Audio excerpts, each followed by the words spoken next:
Texas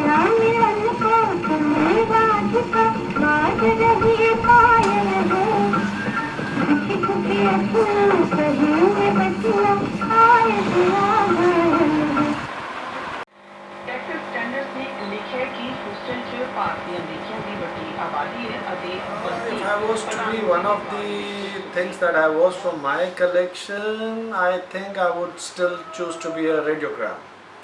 And I think the reason why I would choose to be a radiogram is at least I can play around three different musics at the same point of time and have a little bit more relaxed time into life, because it gives you a feel of actually a very easygoing feel factor per se, because the whole charm of being able to sit in the evening, play music of your choice on the radio or play music on a long playing record with perhaps a coffee or a drink along on the same gadgetry, gives you a whole very royal feel factor together.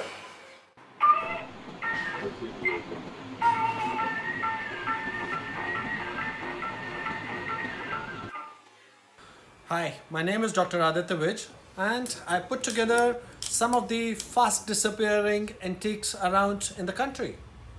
My father always used to kind of get me around to be putting things together and taking care of them. So he got me into actually collecting of the matchboxes when I was a small kid.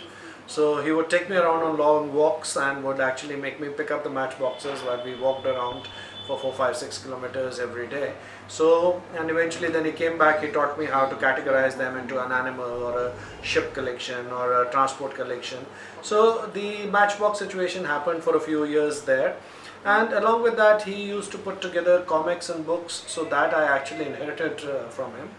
So that is what happened, and then I think the second vertical which gave in into the interest factor was anthropology, which I studied. That got me a lot more interested into the historical angles and historical aspects. In the last 5 odd years, I realized it wasn't the right way of doing it. So I actually started putting together things in a more organized, in a more I would say a more historical sequential method. So I actually started searching out for things so that I could actually make their lineage. So I basically realized that there was so much of an unwritten history, unrecorded history which existed in the form of these products that nobody ever knew. Because today, if I was to only look at, say, a very, very small components of the matchbox, when I actually started putting together the matchboxes, I was fine, it's just a piece of art, it is different, but as I discovered it by and by, it has such a rich history that it is unbelievable. These were specially designed, and if you see, you always have this mentioned here. This was basically meant for the US aircraft cameras. So hundreds of anecdotes only on every product category per se. So it's a ever evolving, ever discovering arena. Every day of my life I discover a new thing. For example, I put together my tin box collection. Now it's, somebody may not find it very interesting, but I find it very interesting, because if I pull out a Cadbury chocolate box, say from 1960s, and I look at the price point on it, and I would jump onto my bed and say, wow, I could get a tin box full of Cadbury chocolate for $8.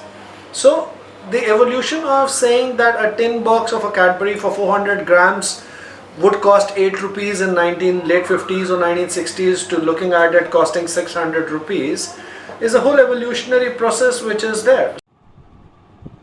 I come across people telling me, even my daughter tells me every day, what the hell are you up to putting together all the vintage cars? We should be actually, why don't you just dispose a couple of them and let me have a BMW around? So I understand that because you see, the point is that we're living in an era, or we're living in times where people have got used to a lot of convenience. A lot of people don't realize that the convenience hasn't popped out of the blue. The beauty lies in the beholder's eyes.